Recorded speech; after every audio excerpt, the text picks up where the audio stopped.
대부분 사람들이 5년, 10년 지나서 그때가 이 구축단지를 사기에 가장 좋은 시기였는데 라고 분명히 하는 시기가 올 겁니다. 안녕하세요, 루지입니다. 불편함 속에 기회가 있다 라는 주제로 여러분과 부동산에 대해서 얘기해볼까 합니다. 지금 아파트 투자를 바라보는 관점은 딱 한 가지죠. 구축이냐 신축이냐. 이게 굉장히 큰 차이를 불러일으키고 있습니다. 근데 매번 얘기하지만 구축이 재평가받는 시기가 올 거라 생각하고요. 19년 하반기부터 이미 왔다고 전 생각을 합니다. 서울이나 1기 신도시만 보더라도 입지가 좋고 역세권이고 부족한 게 하나도 없음에도 구축이라는 것 때문에 신축 대비해서 가격이 굉장히 낮은 곳들이 있습니다. 근데 우리가 기억해야 될 것이 이렇게 구축 아파트가 이런 자리에 있는데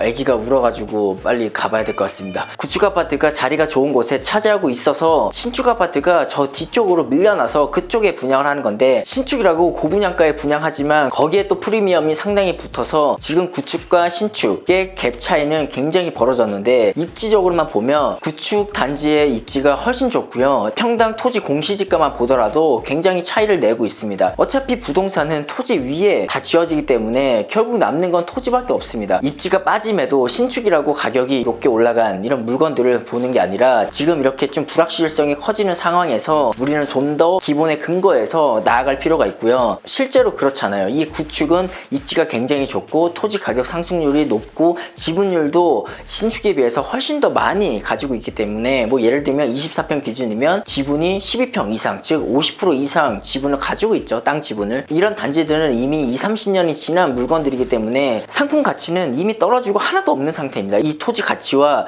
이게 앞으로 재건축이나 재개발이나 리모델링이 되겠다라는 것에 프리미엄이 조금 붙어서 시장에서 매매가 되고 있는 것 뿐이고요. 신축은 이와 반대로 흘러가고 있다는 거죠. 근데 여러분, 상품 가치가 하나도 없이 토지에 근거해서 이 물건을 샀다라고 치면은 우리는 앞으로 이 물건이 계속 올라간다라고 보셔도 되는 겁니다. 이렇게 전 역사를 봤을 때 역세권 토지 가격이 하락한 적은 없습니다. 그러면 앞으로 이 대지 지분이 많고 토지 상승률도 굉장히 크고 입지가 좋은 이런 구축 단지들을 잘 사서 장기로 보유하면 여러분 당연히 앞으로 플러스로 리모델링이나 재개발이나 이런 이슈로 인해서 더 올라갈 확률이 높아지지 않을까요? 입지가 굉장히 좋기 때문에 이 단지가 무너질 때까지 둘 수도 없는 겁니다. 이 신축에 사는 사람들도 어차피 역으로 가려면 이 구축 단지를 지나가야 되는데, 이 흉물이 앞에 있어봤자 이 동네 전체를 통틀어서 좋을 게 하나도 없습니다. 이런 구축 단지들을 잘 사서 가져가면 분명히 좋은 성과를 낼 수 있을 거라고 저는 보고요. 여기서 추가적으로 얘기하면 불편함 속에 기회가 있다라고 저는 항상 생각하거든요. 이 구축단지가 입지가 좋고 지분율도 상당한데 엘리베이터가 굉장히 오래됐거나 도색이 안 돼 있거나 뭐 가로등이나 이런 정비가 안 돼서 어두컴컴하거나, 그리고 지역 난방이 아니라 중앙 난방이라고 해가지고 막 굴뚝된다고 사람들이 싫어하고 난방비나 관리비가 많이 나온다고 사람들이 꺼려하는 곳, 그런 곳에서 우리는 기회를 발견할 수 있다고 봅니다. 이런 게 하나씩 개선된다고 생각해 보세요. 적어도 1000만 원씩은 더 올라가지 않을까요? 입지가 좋기 때문에 뭐 엘리베이터를 교체한다고 하면 이 엘리베이터를 교체한다는 내용을 이 동네 사람들이 다 알고 도색을 하거나 가로등 정비를 하거나 중앙 난방이 지역 난방으로 바뀌었다라든지 뭐 재개발이나 리모델링 한다라는 얘기가 나오면 이 정보를 입지가 좋기 때문에 더 많은 사람들에게 노출이 되는 그런 효과도 있습니다. 제가 항상 얘기하는 지분이나 이런 걸 다 떠나서 입지가 좋기 때문에 우리가 간접적으로 얻어갈 수 있는 효용이 크다라고 말씀드리고 싶고요. 모든 브랜드사도 똑같잖아요. 안테나샵이라고 입지가 좋은 곳에 월세가 높아도 권리를 더 주고 들어가 있잖아요.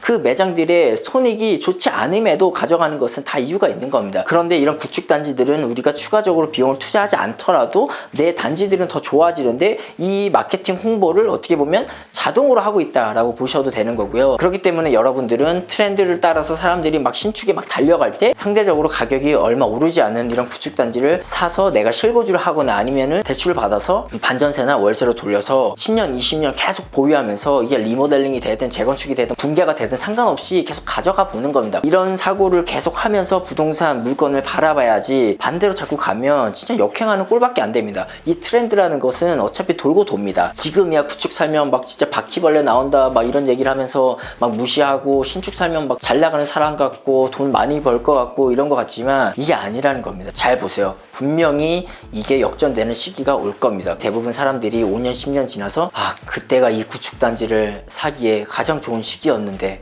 라고 분명히 분명히 하는 시기가 올 겁니다. 결론입니다. 매번 얘기하는 것처럼 무조건 부동산은 입지고 상품 부가가치가 다 빠진 그런 물건들을 지분 수준으로 구매를 하시고, 불편함이 많고 사람들이 악플이 많을수록 그 단지는 사람들의 관심을 받고 있는 거고, 그렇기 때문에 더 기회가 있다 보시면 되고요. 그런 불편함들이 하나하나씩 개선될수록 우리 자산에 더 큰 영향을 가져올 거고요. 그 영향은 내가 남들에게 이 물건에 대해서 막 여기저기 소개를 하지 않아도 모든 사람이 알아주는 시기가 올 거다. 우리는 항상 투자를 할 때 기본적인 것을 의식적으로 기억하면서 투자에 임해야 된다 라고 여러분들에게 전달드리면서 오늘 영상 마치겠습니다. 오늘도 도움이 되셨다면 좋아요, 구독하기, 알림 설정 부탁드릴게요. 감사합니다.